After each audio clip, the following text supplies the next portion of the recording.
सहनाववतु सहनौ भुनक्तु सह वीर्यङ्करवावहै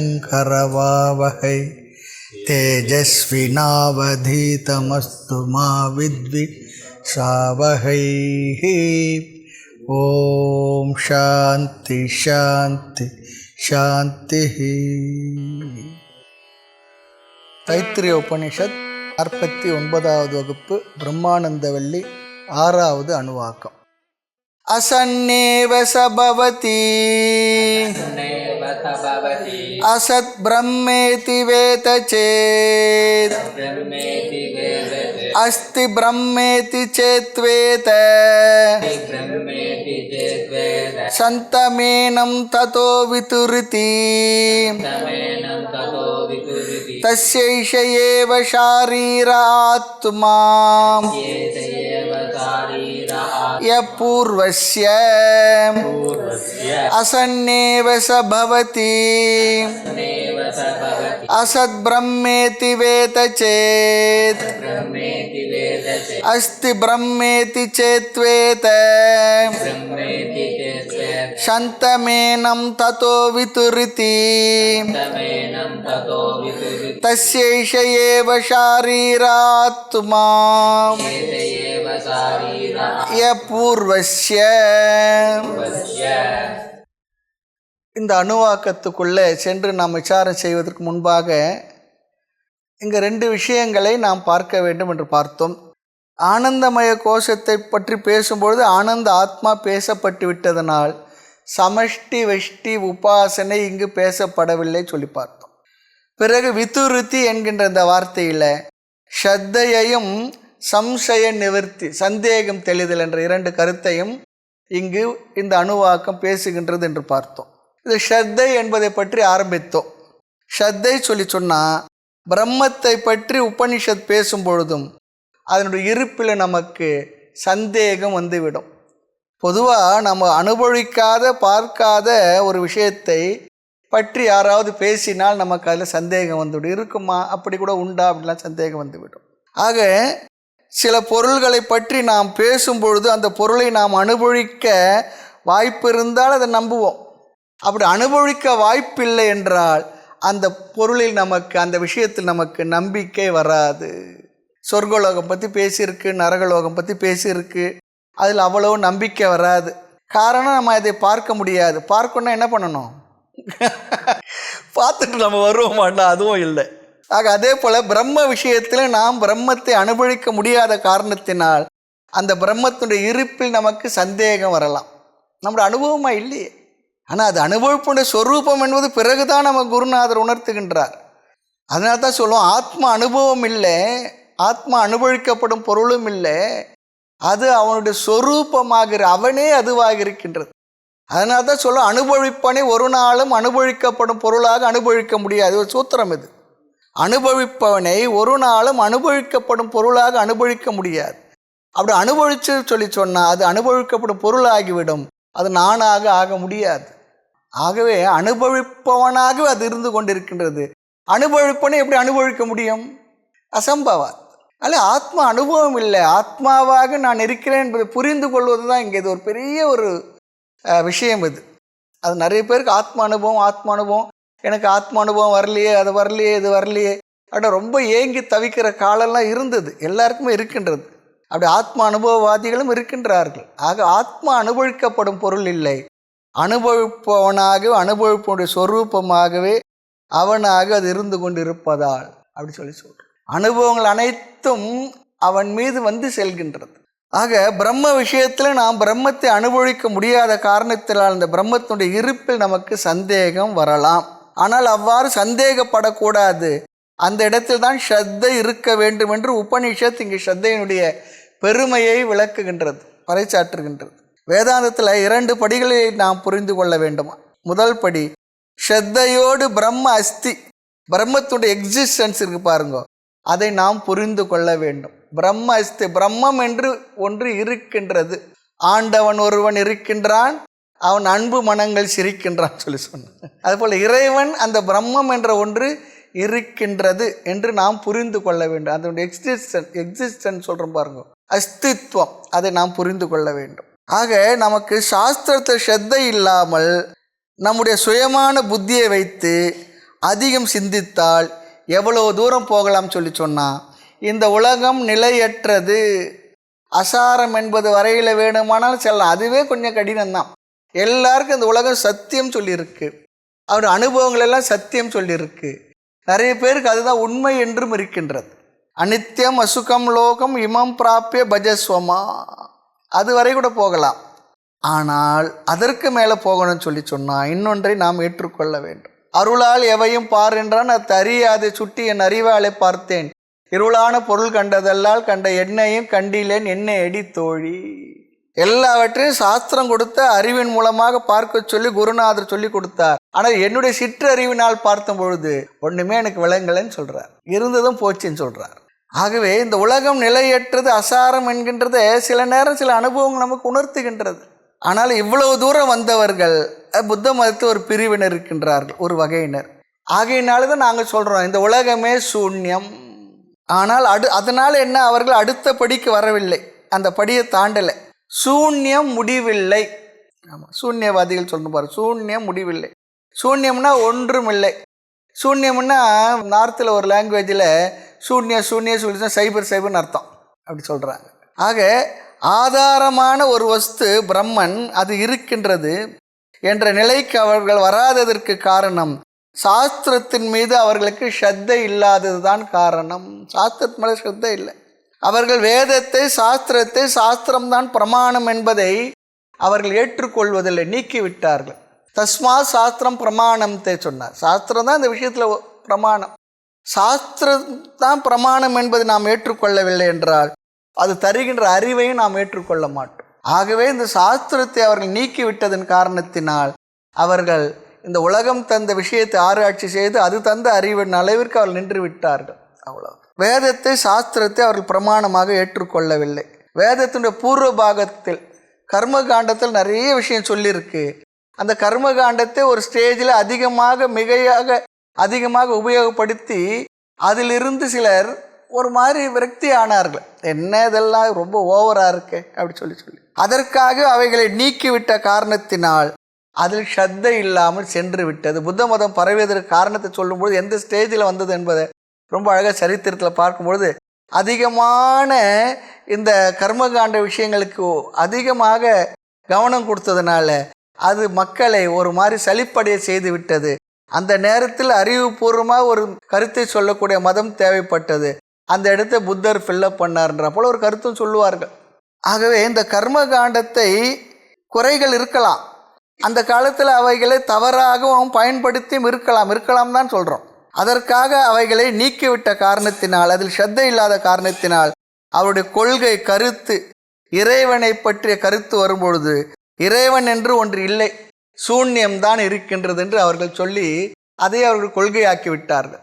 அந்த கருத்தில் பாதி உண்மை இருக்கின்றது. எது, நாம் பார்க்கின்ற உலகம் அசாரம் துக்க காரணம் என்ற கருத்தில் உண்மையும் இருக்கின்றது. ஆனால் அவர்களிடத்தில் சாஸ்திரத்தின் மீது ஸ்ரத்தை இல்லாத காரணத்தினால் ஆதாரமான இருப்பான பிரம்மத்தை அவர்கள் புரிந்து கொள்ளவில்லை. இல்லைன்னு சொல்கிறவன் இருப்பவனா இல்லாதவனா? இல்லைன்னு சொல்கிறவன் இருப்பவன் தானே. இல்லைன்னு சொல்கிறப்ப நீ இருக்கிறவனா இல்லையானா என்ன பண்ணுவோம்? ஆக சூன்யம் என்று சொல்லுகின்ற நீ இருக்கின்றாய், அனைத்துக்கும் ஆதாரமான ஒன்று இருக்கின்றது, அதுக்கு பேர் தான் பிரம்மம். ஆக ஸ்ரத்தை என்பது இங்கே மிக மிக முக்கியம். பிரம்ம அஸ்தித்வம், அதில் நமக்கு ஸ்ரத்தை இருக்கணும், அதுதான் இங்கே பேசப்படுகின்றது. இதில் ரெண்டாவது ஒரு கருத்து இருக்குது இந்த விஷயத்தில். பிரம்ம அஸ்மி என்கின்ற ஞானம் வரும்பொழுது அதுக்கு ஸ்ரத்தை தேவையில்லை, அதை விசாரித்து நாம் உணர்ந்து கொள்கின்றோம், புரிந்து கொள்கின்றோம். ஆக முதல் படி இங்கே என்னவென்றால் பிரம்ம அஸ்தி, இருக்கின்ற பொருளை பற்றி தான் நாம் பேச அதை தெளிவு பெற முடியும். ஆக பிரம்ம அஸ்தி என்பதில் நமக்கு அனுபவமாக பார்க்காத கேட்காத அந்த விஷயத்தில் நமக்கு இங்கு ஸ்ரத்தை நம்பிக்கை இருக்க வேண்டும். அதற்கு ஆதாரம் பிரமாணம் வேதம் உபநிஷதங்கள், அதில் நமக்கு ஸ்ரத்தை இருக்கணும், அதுதான் பிரமாணம் என்பதில். நம்ம சாதாரணமாக சொல்லுவோம் இந்த செயலுக்கு பாபம் என்று இந்த செயலுக்கு புண்ணியம் என்றும் இது செய்யத்தக்கது என்று செய்யத்தகாதது என்றும் சொல்வதற்கு யாருக்கு அதிகாரம் இருக்கு சொன்னால் வேதத்துக்கு தான் அதிகாரம் இருக்கின்றது. தஸ்மா சாஸ்திரம் பிரமாணம் தே காரியா காரிய விவஸ்திதம், பகவான் கீதையிலும் சொல்கிறார். இது செய்யத்தக்கது செய்யத்தகாது என்று சொல்வதற்கு அர்ஜுனா சாஸ்திரம்தான் பிரமாணம். அது பகவானே சொல்கிறார். ஆக முதல் படி பிரம்ம அஸ்தி, அதில் ஸ்ரத்தை, பிரம்மன் இருக்கின்றது என்பதில் ஸ்ரத்தை இருக்கணும், அது சரி. ஆனால் இந்த பிரம்மனாக நான் இருக்கின்றேன் என்பதில் ஸ்ரத்தை வேண்டுமா, இது அடுத்த விசாரம். பிரம்ம இருக்கின்றது என்பதில், பிரம்ம அஸ்தி என்பதில் எனக்கு ஸ்ரத்தை வேணும்னு சொல்கிறீங்க, சரி. ஆனால் பிரம்மனாக நான் இருக்கின்றேன் என்பதில் ஸ்ரத்தையோட ரோல் என்ன சொல்லி சொன்னால், இங்கே ஒரு உதாரணம் சொல்கிறார். நான் உயிரோடு இருக்கின்றேனா இல்லையா என்பதற்கு ஸ்ரத்தை வேணுமா? நான் உயிரோடு இருக்கிறேன், நான் நம்புகிறேன், அப்படியா? நான் உயிரோடு இருக்கின்றேன் என்பது ஸ்ரத்தை தேவையில்லை. நீ உயிரோடு இருப்பதை ஸ்ரத்தையோடு சொல்லு என்று சொல்ல வேண்டியதில்லை. நான் உயிரோடு இருப்போம் தானே. இப்போ ஃபோன் பண்ணி கேட்குறார், அவங்க இருக்காங்களா, இவங்க இருக்காங்களா, பக்கத்து வீட்டில் இருக்காங்களா, எதிர் வீட்டில் இருக்காங்களா, இருங்க பார்த்து சொல்கிறேன், கேட்டு சொல்கிறேன், இல்லை இருக்கிறாங்கன்னு சொல்லலாம். நீங்கள் இருக்கிறீங்களான்னு சொல்லி சொன்னால் என்ன சொல்லுவோம்? என்னங்க அப்படி கேட்டுட்டீங்க? இருக்கிறதுனால தான் நான் பேசிக்கிட்டு இருக்கேன். அப்போ நான் இருப்பது எனக்கு எவர் எவிடன்ஸ், அது அதில் ஸ்ரத்தை. நான் இருக்கிறேன்னு நம்புறேன்னு சொல்லி சொன்னால் என்ன நினைப்பார்? அவர் ஏதோ ஆகி போயிடுச்சு நினைப்பார், என்ன ஆயிடுச்சு இவருக்கு நினைப்பார். ஆக நான் அந்த பிரம்மமாக இருக்கின்றேன் என்பது அறிவு ஞானமாக இருக்கின்றது, அனுபவ சித்தமாக இருக்கின்றது. ஆக நான் பிரம்மனாக இருக்கிறேன் என்பதில் அது அறிவாக இருக்கின்றது, அங்கு அதில் ஸ்ரத்தை இல்லை. ஆனால் என்றுமே அறிவானது ஸ்ரத்தையினுடைய வழியாகத்தான் வரும். ஆக முதலில் ஸ்ரத்தை, அதுவே பிறகு ஞானமாக மாறுகின்றது. ஆனால் அந்த ஸ்ரத்தையுள்ள மனதில் அல்லது அஸ்ரத்தைன்னா நம்பிக்கை இல்லாத மனதில் அறிவே வராது. பகவத்கீதையில் ஸ்ரத்தாவான் லபத்தே ஞானம் சொல்கிறார். ஸ்ரத்தை உடையவனே ஞானத்தை அடைவான்னு சொல்லி சொல்கிறார். ரொம்ப ஆழ்ந்த கருத்து இருக்குது இந்த இடத்துல. இந்த உபநயனம் பண்ணி வைக்கும்போது ஸ்ரத்தா பூஜைன்னு ஒன்று பண்ணுவாங்க, ஆமாம் தெரியும். அந்த நம்பிக்கை நமக்கு இருக்கணும். ஆக ஸ்ரத்தையை உடையவன் தான் ஞானத்தை அடைகின்றான், அடைவான். ஆக ஸ்ரத்தா துவாரா ஞானம். கர்மயோகத்தை செய்து தர்மப்படி வாழ்ந்தால் சரியான இடத்தில் ஸ்ரத்தை வரும். கர்மயோகத்தை செய்து தர்மப்படி வாழ்ந்து நம்முடைய வாழ்க்கையை அமைத்து கொண்டால் நமக்கு யார் மேலே எதன் மீது ஸ்ரத்தை வரணுமோ அது வரும். சரியான இடத்தில் ஸ்ரத்தை வரும், வரணும். பிறகு அந்த ஸ்ரத்தையே ஞானமாக மாறும், ஞானமாக மாற்றுவான். அந்த ஸ்ரத்தை யார் மேலே வருதோ அவருடைய வார்த்தைகள், அவருடைய உபதேசம், அந்த உபதேசமானது ஞானமாக அறிவாக மாறும். நமக்கு நிறைய புண்ணியம் இருந்தால் சரியான சம்பிரதாயமான வழிகாட்டக்கூடிய குரு கிடைப்பார். குருவுடைய வார்த்தை மூலமாக நமக்கு ஞானம் கிடைக்கும். கல்லெறிய பாசி கலைந்து நன்னீர் காணும் நல்லோர் சொல் உணரின் ஞானம் வந்து தோன்றும் பராபரமே. தாய்மன்னர் வார்த்தை இது. ஒரு தடாகம் இருக்கு, மேலே பாசி படிஞ்சிருக்கு, ஒரு கல் எறிஞ்சோம்னா அந்த பாசி விலைக்கு தண்ணீர் தெரியுது போல நல்லவர்கள் ஒருவருடைய சொல் அல்லது நல்லோர் சொல், ஆமாம் அப்படின்னு எடுத்துக்கலாம். அவர்கள் மூலமாக ஞானம் வந்து தோன்றும் பராபரமே சொல்கிறார். அந்த வார்த்தை நமக்கு ஞானமாக மாறு. ஆக பிரம்மன் இருக்கின்றது என்பது ஒரு படி, பிரம்ம அஸ்தி என்பது ஒரு படி, அது நானாக இருக்கின்றேன் என்பது அந்த ஞானம் வருவது அடுத்த படி. பிரம்ம அஸ்தி என்பது ஒரு படி, பிரம்ம அஸ்மி என்பது அடுத்த படி. அதுக்கப்புறம் ஒரு படி இல்லை. நான் அந்த பிரம்மமாக இருக்கின்றேன் என்ற பிற்பாடு அங்கே வேற என்ன இருக்குது?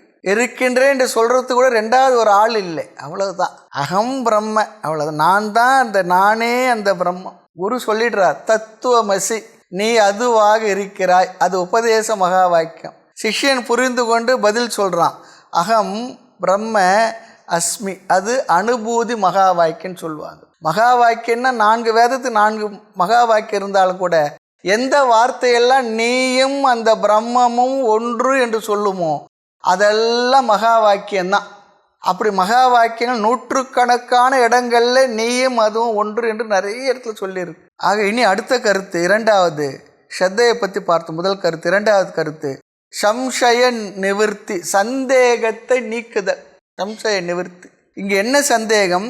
இப்படிப்பட்ட பிரம்மன் ஒன்று இருக்கின்றதா? பிரம்ம அஸ்தின்னு சொல்கிறீங்க, ஏதோ நீங்கள் சொல்கிறீங்கன்றதுக்காக ஏற்றுக்கிடுறேன், இருந்தாலும் எனக்கு கொஞ்சம் சந்தேகம் இருக்குது. இந்த 5வது அணுவாக்கத்தை பார்த்தா புனிக்கும்போது ஆனந்த ஆத்மா பிரம்ம புச்சம் பிரதிஷ்டா அப்படி சொல்லியிருக்கு.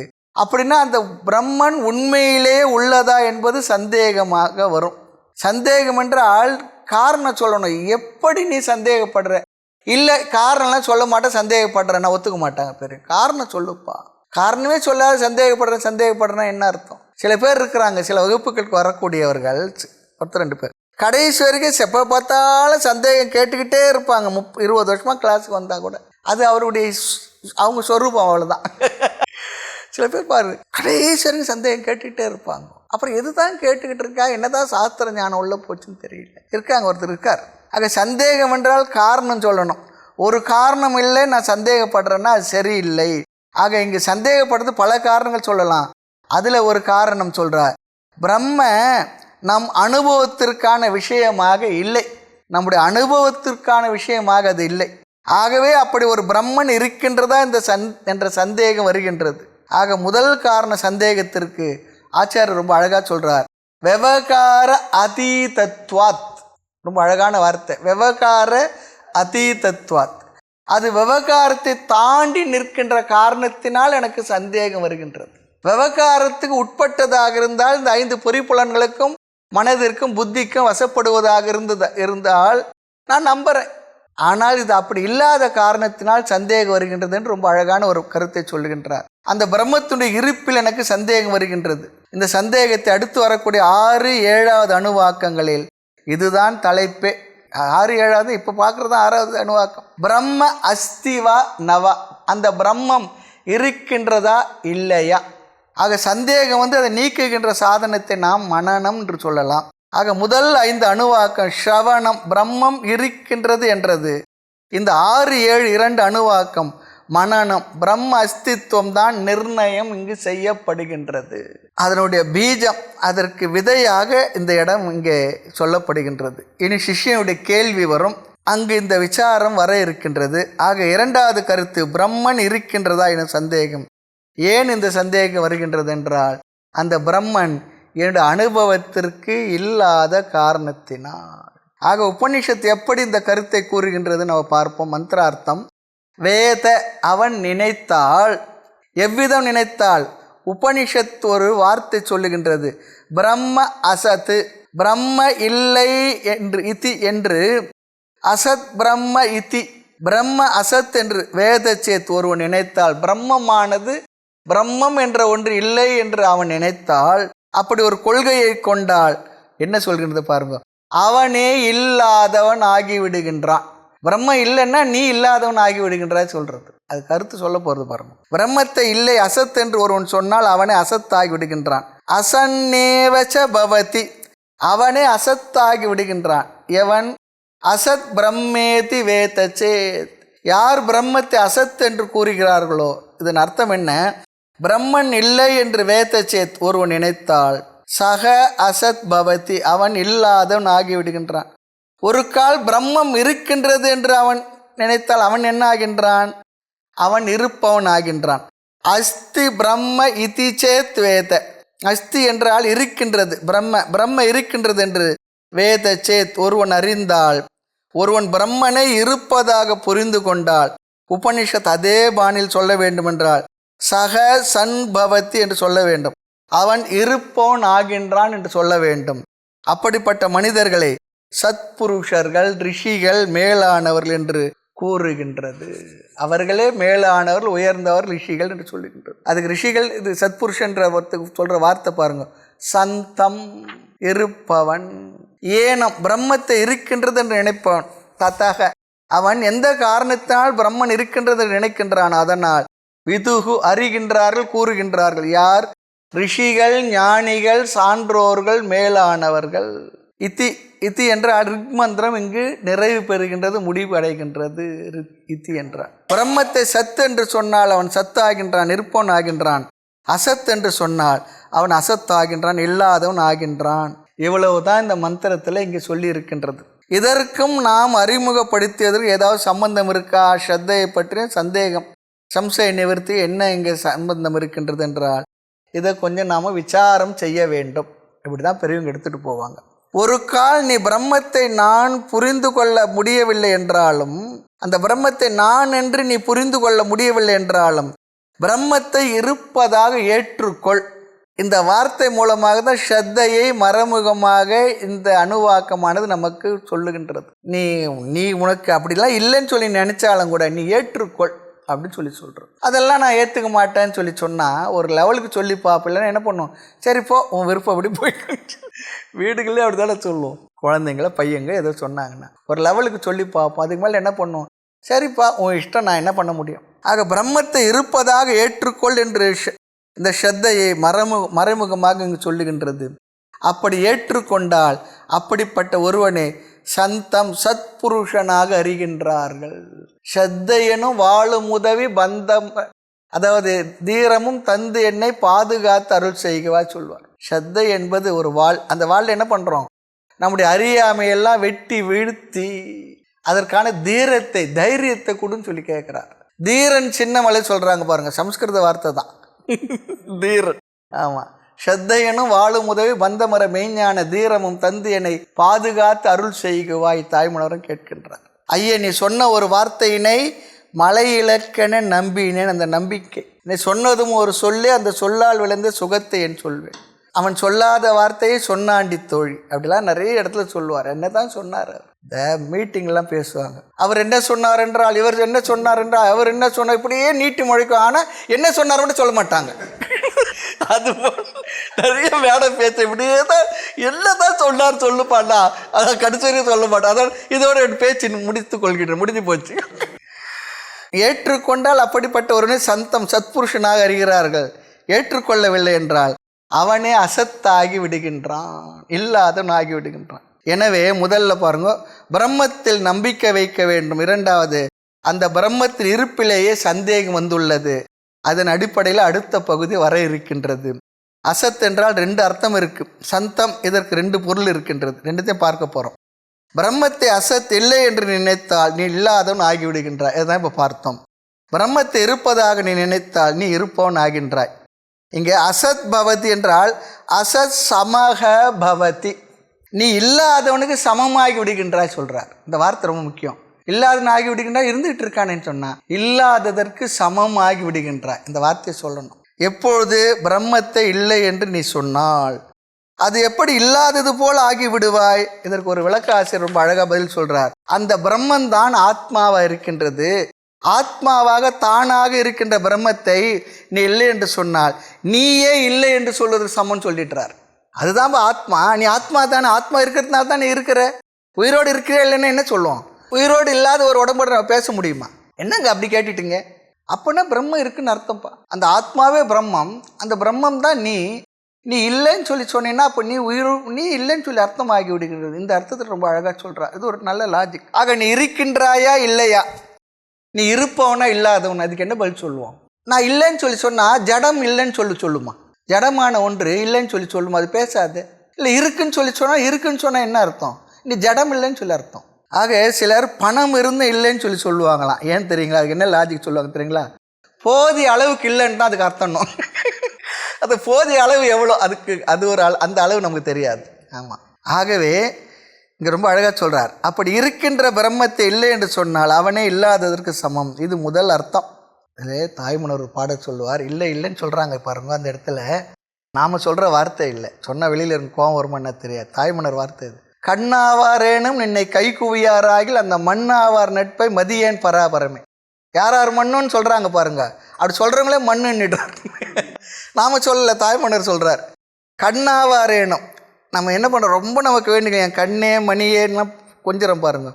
அப்படி கண்ணே போல எனக்கு ரொம்ப வேண்டியவராக இருந்தாலும் கூட உன்னை கை குவியாராகில், உன்னை ஏற்றுக்கொண்டு நமஸ்காரம் பண்ணலே சொல்லி சொன்னா அவர்கள் என்னவா, அந்த மண்ணாவார் நட்பை மதியேன் பராபரமே சொல்லுவாங்க. மண்ணானவர்கள் நான் அவங்களை மதிக்க மாட்டேன்னு சொல்லி சொல்கிறேன். இந்த மனசு ஒரு இடத்த சொல்ல, உன்னை ஒரு காசாக மதியேன் நான் சொல்லி சொல்லுவார். இந்த இடத்துல அந்த மண்ணாவார் நட்பை மதியேன்னு சொல்லி சொல்கிறார். எந்த அளவுக்கு அந்த அஸ்தித்வம், இறைவன் அஸ்தித்வத்தில் ஒரு பெரிய ஒரு தார்டியம் இருக்குது பாருங்க.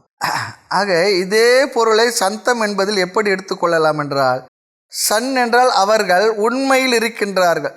உபனிஷத்திலும் அப்படி இருக்கின்றது என்று யார் சொல்கின்றார்களோ அவர்கள்தான் இருப்பவர்கள் என்று அந்த கணக்கில் இந்த அர்த்தத்தில் இங்கே ரொம்ப அழகாக பேசுகின்றது. திருவள்ளுவர் ஒன்று சொல்லியிருக்கார்.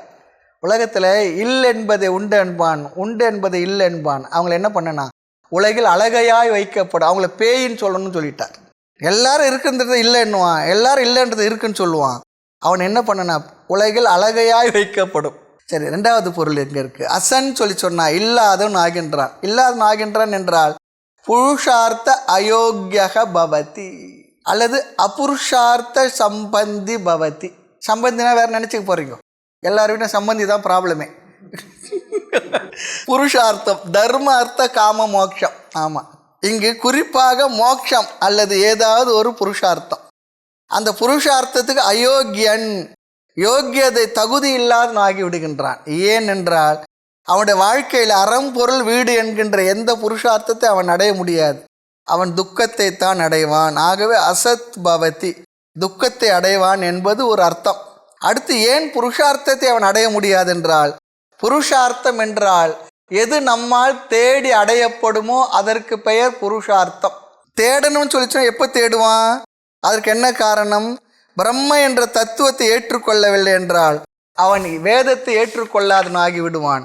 வேதத்தை ஏற்றுக்கொள்ளாத பொழுது வேதம் நமக்கு லட்சியமாக சொல்லி கொடுத்த புருஷார்த்தங்கள் என்று சொல்லக்கூடிய தர்மார்த்த காம மோட்சம் என்பதை ஏற்றுக்கொள்ள மாட்டான். அதனால் அவனுக்கு என்ன மிஞ்சும் என்றால் துயரம்தான் மிஞ்சும், துக்கம்தான் மிஞ்சும். காரணம், வேதமானது நமக்கு நம்முடைய வாழ்க்கையை எப்படி வாழ வேண்டும் என்று நமக்கு வகுத்து கொடுத்த ஒரு கைடு, வழிகாட்டி. அதன்படி வாழ்ந்தால் நம்ம துக்கமில்லாத வாழ்வதற்குரிய பாதையை நமக்கு அமைத்து கொடுக்கின்றது. ஆக அவன் வாழ்க்கை அவனுடைய ராகத்வேஷப்படி இருக்க, வேதத்தை ஏற்றுக்கல அல்லது தர்மார்த்த காம மோட்சத்தை அவன் ஏற்றுக்கொள்ளவில்லை என்றால் அவனுடைய வாழ்க்கை எப்படி இருக்கும் என்றால் அவனுடைய விருப்பப்படி இருந்து கொண்டிருக்கும். அவனது ராகத்வேஷப்படி வாழ்க்கை இருந்தால் அவன் தர்மத்தையோ அல்லது மோட்சத்தையோ அடைய முடியாது. அதுதாங்க அர்த்தம். வேதத்தில் வகுத்து கொடுத்த வாழ்க்கை தர்மங்களை ஏற்றுக்கொள்ள மாட்டான். அதனால் என்ன, அவனுடைய வாழ்க்கை அவனுடைய விருப்பப்படி இருக்கும். ஆகவே புருஷார்த்தத்தோடு சம்பந்தம் அவனுக்கு இருப்பதில்லை. இவ்வாறு வாழ்பவன் பாபத்தை சம்பாதிப்பவன், புண்ணியத்தை சம்பாதிக்க முடியாது. ஆகவே அவனுக்கு தர்மார்த்த காம மோட்சம் கிடையாது. அப்படிப்பட்டவன் இருப்பதும் ஒன்றுதான், அப்புறம் என்ன, இல்லாததும் ஒன்றுதான். அதைத்தான் உபனிஷத்து இங்கே ரொம்ப அழகாக சொல்லுகின்றது. அவன் இல்லாததற்கு சமம். புருஷர் வடிவானதே அல்லாமல் புருஷார்த்தம் ஏதுமில்லேன் தாய்மனர்னு சொல்றார். மனித வடிவில் இருக்கிறத தவிர மனிதனால் தேடப்படுகின்ற புருஷார்த்தங்களை எதுவுமே நான் தேடவில்லை. அதான் சொல்றேன். புருஷர் வடிவானதே அல்லாமல் புருஷார்த்தம் ஏதுமில்லேன். வாழ்ந்தேன் நான் 2 கால் மாடு போல, அதுக்கு 4 கால் இருக்கு, நான் 2 காலில் நடக்கிறேன், அவ்வளோதான் வித்தியாசம் சொல்கிறார். ஆக எந்த ஒரு பொருளையும் நாம் பயன்படுத்த வேண்டும். இல்லை என்றால் பயன்படுத்தாமலே அது இருந்தால் அது நாசமாகிவிடும். அது அசத்திற்கு சமம். இதுதான் இங்கே சொல்கிற, அதாவது இல்லாததற்கு சமமாகி விடுகின்றான். இரண்டாவது, இனி சந்தம் என்ற இடத்துல புருஷார்த்த யோக்கியக அல்லது சாது பவதி, அவன் ஒரு சாது ஆகின்றான். முதலில் தர்மார்த்த காம, பிறகு அவன் வைராகியத்தை பெற்று மோட்சத்தை அடைவான். இங்கே சந்தம் சொல்லி சொன்னா சாது மார்க்கஸ்தம், சாது மார்க்கத்தில் இருப்பவன். புருஷார்த்தத்தை அவன் ஏற்றுக்கொண்டு அதன் வழி நடந்தால் அவன் இறுதியில் அவன் அடைகின்ற தன்மை சாதுத்துவம், சாது மார்க்கஸ்தம் சொல்றார். அப்போ புருஷார்த்தத்தை அவன் அடைகின்றான். என்ன, மோட்சத்தையும் அவன் அடைவான். தர்மமான அர்த்தம், தர்மமான இன்ப நுகர்ச்சி, பிறகு அதன் மூலமாக வருகின்ற வைராகியம், வைராகியத்தின் மூலமாக குருவனுடைய தேடல், குரு மூலமாக சாஸ்திர உபதேசம், சாஸ்திர உபதேசத்தின் மூலமாக ஞானம், ஞானத்தின் மூலமாக அவனுக்கு மோட்சம். எல்லாத்துக்குமே தர்மம்தான் முக்கியம்.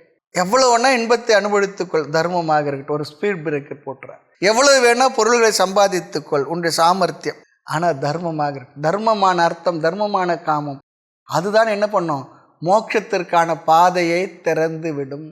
அதனால முதல் எடுத்தோன்னு தர்மத்தை போட்டான். அறம், பொருள், இன்பம், வீடு. அறத்தின் வழியில் பொருள், அறத்தின் வழியில் இன்பம், பிறகு அது நமக்கு மோட்சத்தை காட்டிவிடும். ஆக புருஷார்த்தத்தை அவன் அடைகின்றான். யார்? பிரம்ம அஸ்தி வேத சேத், பிரம்ம இருக்கின்றது என்பவன் உண்மையிலே இருக்கின்றான், அவன் புருஷார்த்தத்தை அடைவான். பிரம்மம் இல்லை என்பவன் அவன் இல்லாததற்கு சமம் சொல்லி இல்லவே இல்லைன்னு சொல்லலை. இல்லவே இல்லைன்னா உடல்ல உயிரோடு இருந்துகிட்டு இருக்கானே, அவன் நான் இல்லைன்னு சொல்லி சொன்னா ஆத்மா தான் பிரம்மம். இப்போ ஆத்மாவே இல்லைன்னு சொல்லி சொன்னா அவன் ஜடம் பேசுமா, ஜடம் நடக்குமா? மனுஷனா இருக்கிறதுக்கே உயிர் தேவை. அந்த உயிரானது பிரம்மம்னு சொல்லி சொல்றோம். ஆனால் அவன் இல்லைன்னு சொல்லி சொன்னானா கூட அது உண்மையும் இல்லை. ஆக அவன் வாழ்க்கை லட்சியத்தை அடைய மாட்டான். இதி ரிக்மந்திரத்தோடு முடிவடைகின்றது. தஸ்யேஷ ஏவ ஷாரீர ஆத்மா, ய பூர்வஸ்ய. ஆக இரண்டாவது அணுவாக்கத்திலிருந்து வருகின்ற ஒரு வார்த்தை இது. எது? தஸ்யைஷ ஷாரீர் ஆத்மா. உபனிஷத் ஆனந்தமய கோஷத்தை அறிமுகப்படுத்தி அதற்குள்ளேயே ஆனந்த பிரம்மத்தையும் சொல்லிவிட்டது. இங்கே தஸ்ய பூர்வஸ்ய, ஆனந்தமய கோஷத்திற்கு முன்பு விஞ்ஞானமய கோஷமும் பேசப்பட்டது.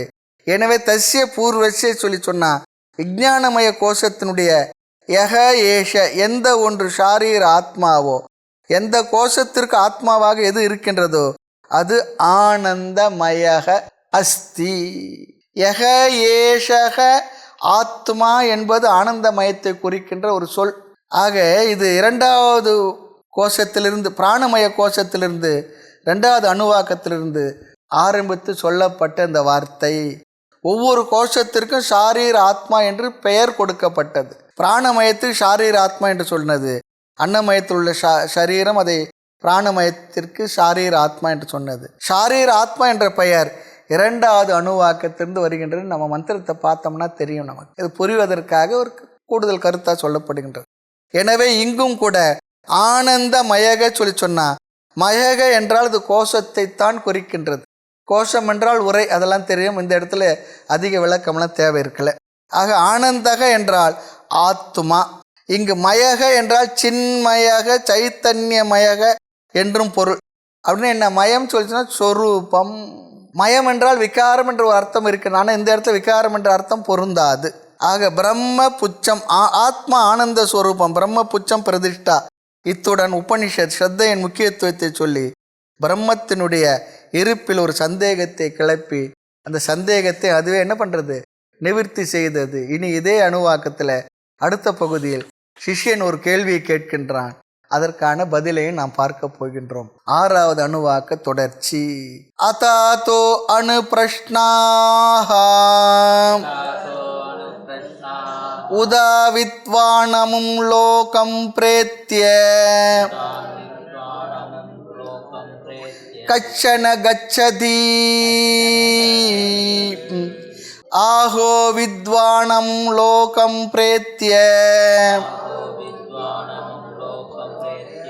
கச்சித் சமஷ்ணுதாவு.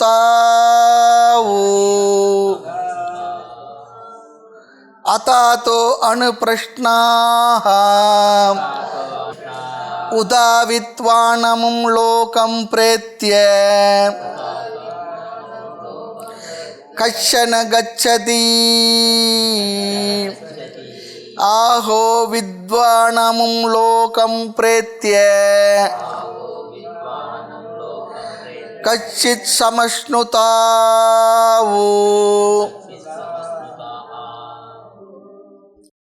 இந்த மூணு போட்டிருக்கும் பாருங்க, கொஞ்சம் மூணு மாத்திரை நீட்டி சொல்லணும். அது ஒரு அர்த்தம் இருக்கு, அதுக்காக அதை சொல்ல வேண்டியது. இந்த பகுதியிலே புதிய தலைப்பு ஆரம்பமாகின்றது. அத என்ற சொல்லானது புதிய தலைப்பை ஆரம்பிப்பதை உணர்த்துவது. அதை சொல்றது அத. அதாத்தோ பிரம்ம ஜிக்ஞாசா. அத அது சொல்றது போல இங்கே அத என்றால் புதிய தலைப்பு ஆரம்பம்.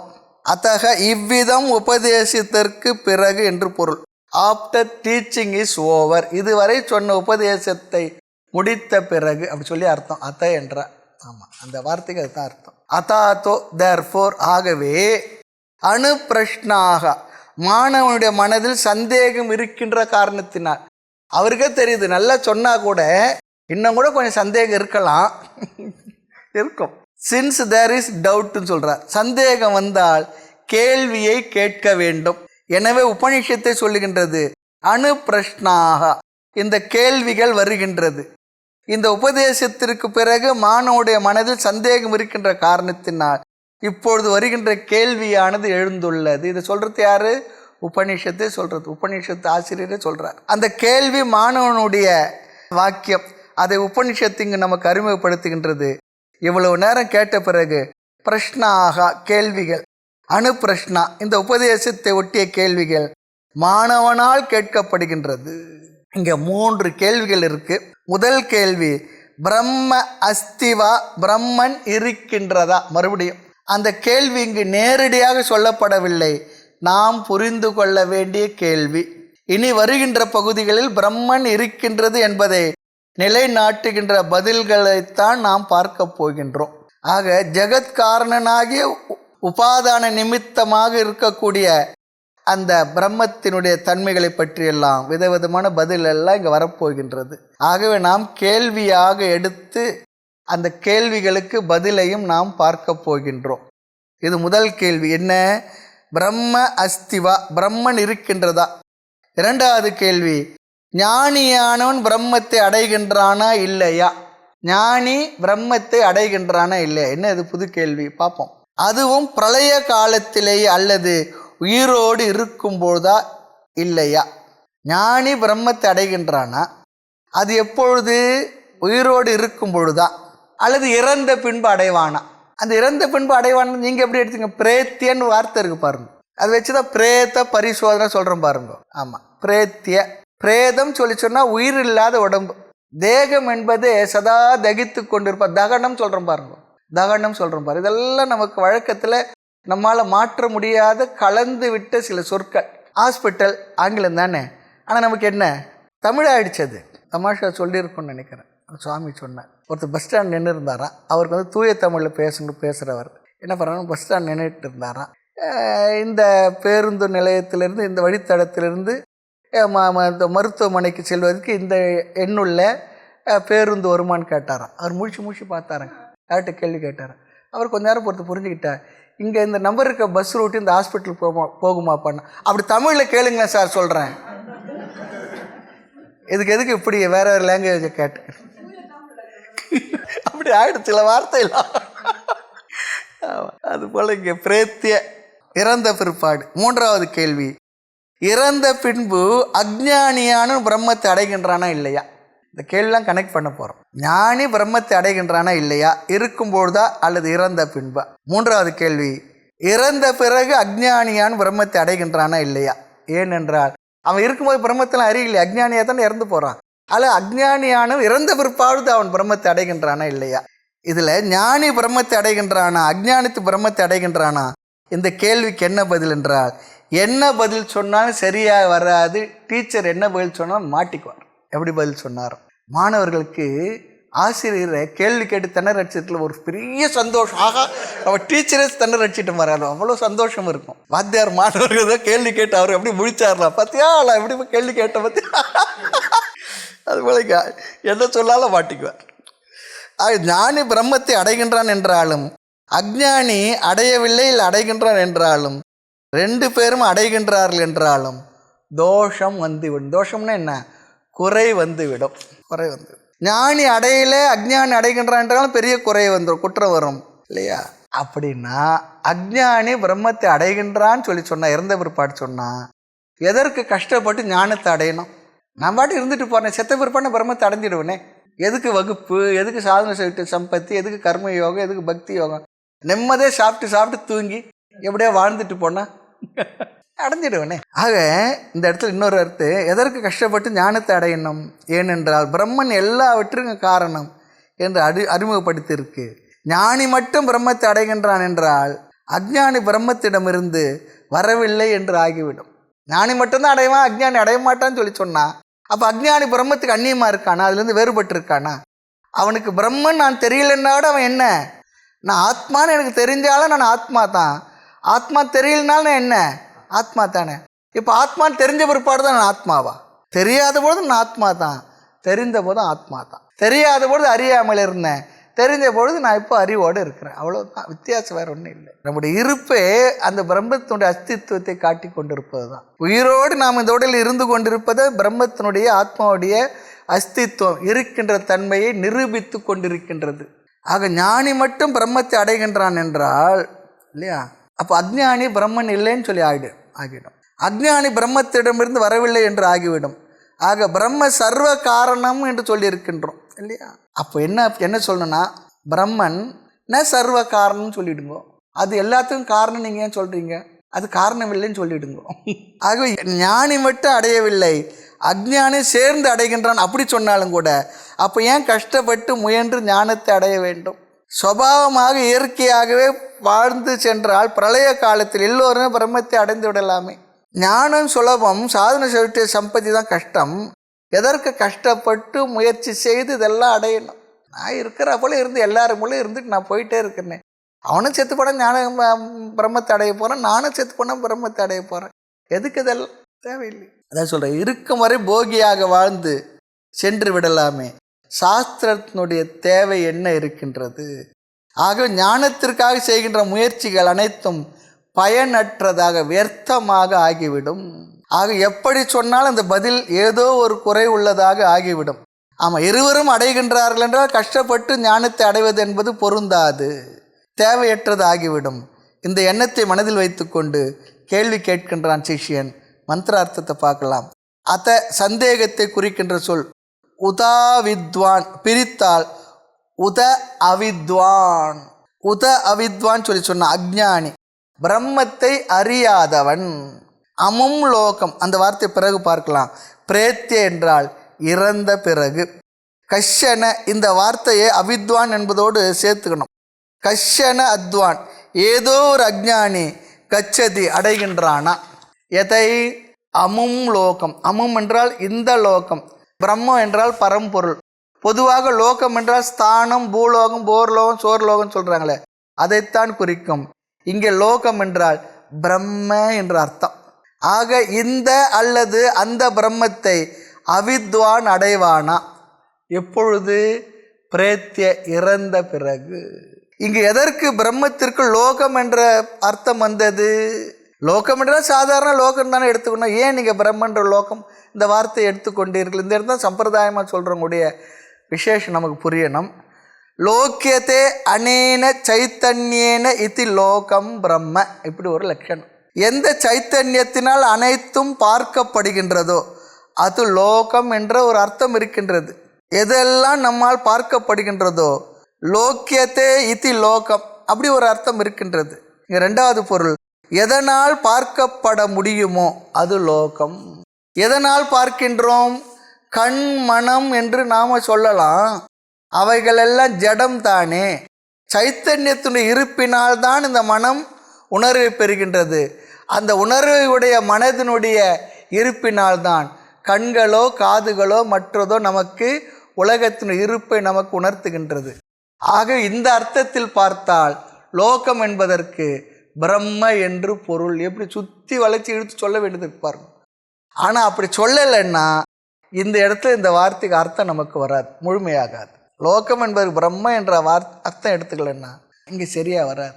அதனால ரொம்ப அழகாக இங்கே நல்லா சொல்கிறாங்க. சைத்தன்யத்தினால்தான். இப்போது பாருங்கள், இப்போது கண்ணு இருக்குது, பார்த்துக்கிட்டே போடுறோம். ரொம்ப வேண்டிய ஒருத்தர் வரார், பார்த்துட்டு என்ன பண்ணுவோம்? போயிட்டே இருப்போம். பார்க்கக்கூடாதுன்னு பார்க்க போகலை. ஆனால் கண்ணு என்ன? கண்ணு காட்டுகின்றது.